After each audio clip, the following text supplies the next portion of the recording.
আমার সমাজে শিক্ষিত লোকগুলো আল্লাহর থেকে দূরে। আমি তো মাঝে মাঝে ভাইবা আমার যোগ বিয়োগ মিলে না, যে ডাক্তার বেনমাজি হয় কি করে? ও তো আল্লাহর কুদরত দেখে শরীরের ভিতরে, ঠিক না? কি বলেন? এর চেয়ে বড় কুদরত আর কি দেখাবো? চলেন একটা উদাহরণ দেই।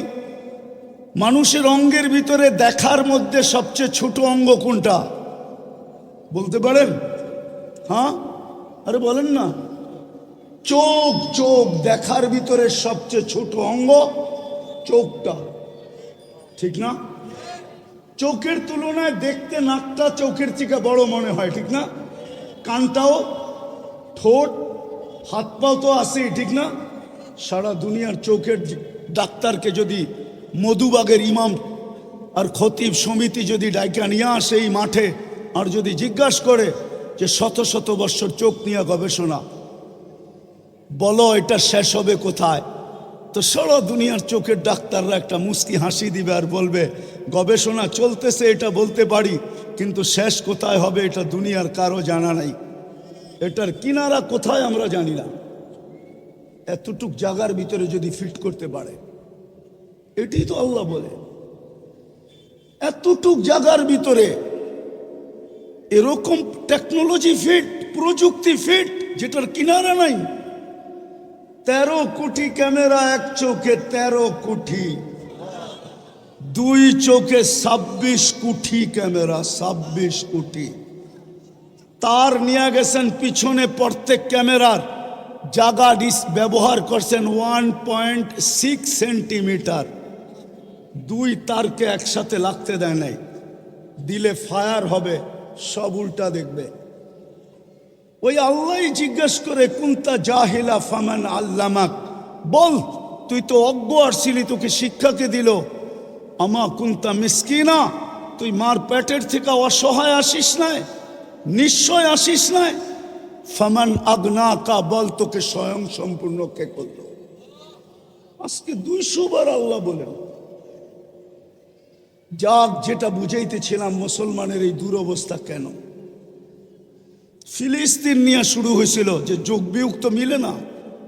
খলিল সোয়া, মুসা আলাইহিস সালাম সোয়া, 70 জন নবীর কবর চিহ্নিত, বাইতুল মুকাদ্দাস, 1 বৎসর 1 মাস 60,000-এর উপরে মানুষের রক্ত ঝরল, বাড়িগুলা সব মাটির সাথে মিশা গেল। কেন? আমরা ছোট একটা নিন্দা প্রস্তাব পাশ করাইতে পারলাম না, 200 কোটি হওয়া সত্ত্বেও। এই দুরবস্থা কেন? আল্লাহ আজকে আমাদের থেকে চক্ষু ফিরায় নিলেন কেন? অথচ পিছনের ইতিহাস যদি দেখি তো একজন হাত উঠাইতে দেরি, ফেরেশতা নামতে দেরি করে নাই। আজকে তো লক্ষ কোটি উলামায়ে কেরাম ডেলি চোখের পানি ঝরায়। বলেন এই ইমাম আর খতিব পরিষদ কি চোখের পানি ঝরায় না? না জড়ায় না ফিলিস্তিনের জন্য? না জুমার দিন দোয়া করে না? না মাদারেসগুলোতে ডেলি ইয়াসিন খতম হয় না? না ডেলি কোরআন খতম করে দোয়া হয় না? না মা বোনরা ঘরে দোয়া করে না? হবে বাংলাদেশে এরকম মা বোন আছে যারা চুপে চুপে ফিলিস্তিনের জন্য রোজা রাখে, যারা চুপে চুপে ফিলিস্তিনের জন্য চোখের পানি, নামাজ পড়া চোখের পানি ঝরায়।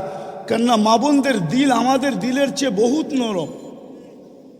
আমরা জানি না ওনারা চড়াইতেছে, কিন্তু চোখের পানি মাথার উপরে ওঠে না কেন? কারণটা কি?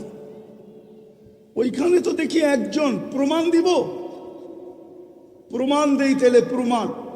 ইবনে ওমর রাদিয়াল্লাহু তাআলা আনহু বলেন আমরা 8000 ছিলাম। হায়াতুস সাহাবা উঠায় দেখেন, তারিখে সাহাবা উঠায় দেখেন, আমরা 8000 ছিলাম, রুমি 1 লক্ষ ছিল। বহুত দিক দিয়ে আমাদেরকে কয়েকভাবে আমাদেরকে আমরা বেষ্টনীর ভিতরে চলে আসছি, অবরুদ্ধ ছিলাম।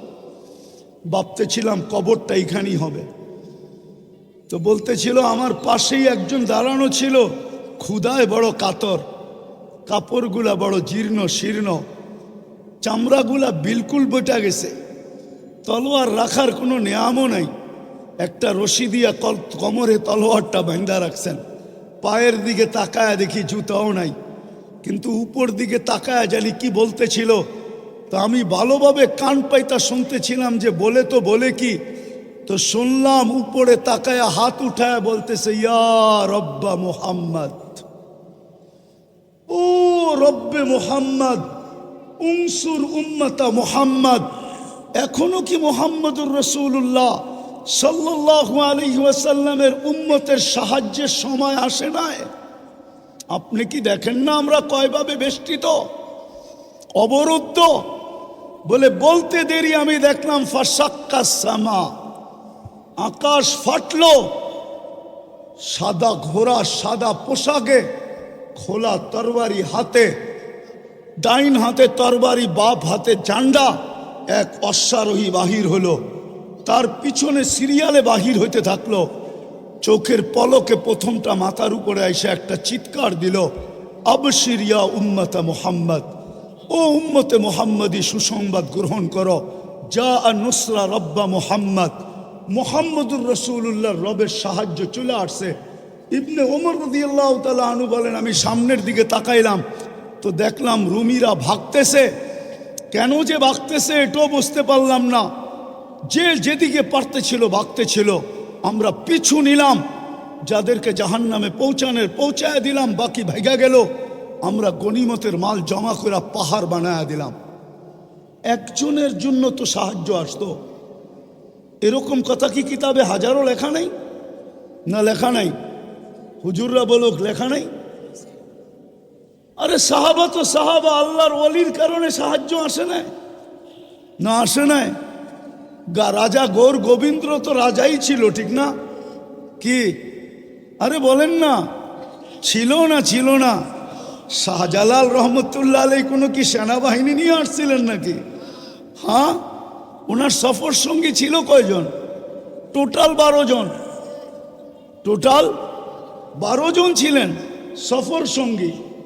ওনার হাতে তো কোনো তলোয়ারও ছিল না, শুধু জায়নামাজই ছিল। ওইটাই সুরমায় বিছায়া দিছেন। সুরমা চিনছে কে জায়নামাজ বিছাইছে। বিজানোও যাবে না, ডুবানোও যাবে না, বরং ওই পারে পার করে দেওয়া দিতে আমি বাধ্য। পার করছেন না করেন নাই? শুধু এই অবস্থা দেখেই তো বাইগা গেছে, ঠিক না? আসামে বাইগা চলে গেছে, সিলেট খালি করে দিছে। আপনি ভাবছেন রাজা গৌর গোবিন্দ শুধু শাহজালাল রহমতুল্লাহ আলাইকে দেখছেন? ওকে কবর থেকে উঠায় আয় না, জিজ্ঞেস করলে না বোঝা যাবে কি দেখছে? হ্যাঁ, কি ওলামা একমত না দুই মত? ওরে কবর থেকে উঠে আয় না, জিজ্ঞেস করলে না বোঝা যাবে ও কি দেখছে? ও কি শাহজালাল দেখছে? হইতে পারে শাহজালালের পিছে বিরাট বড় এক ফেরেশতার বাহিনী দেখছে। সত্য এটাই। আজকে কেন সাহায্য নাই? কারণটা কি? আমি আপনাদেরকে কারণ বুঝাইতে চাইতেছি। শেষ কাজে কারণ বুঝাইতে চাইতেছি কেন এই দুরবস্থা। আজকে মুসলমান শেষ করে দিতেছি। আজকে মুসলমান নারী বলেন, পুরুষ বলেন, যুবক বলেন, বৃদ্ধ বলেন, শিক্ষিত বলেন, অশিক্ষিত বলেন, আজকে আল্লাহর হুকুমকে ছেড়া দিছে। আল্লাহকে নারাজ করে ফেলছে, নারাজ। আজকে আল্লাহ আমাদের উপরে নারাজ, সত্য নারাজ। নাইলে আমার বিবেকে আমার কাছে যোগ বিয়োগ মিলে না। কেন ফিলিস্তিনে অন্য দেশে ফাটতো তো আমার মনকে বুঝাইতে পারতাম, কিন্তু ফিলিস্তিন ঘুরে আসার পরে আর আজকের পটভূমি চিত্র আমার কাছে মিলে না। যে মিলবো তো মিলবো কি করে?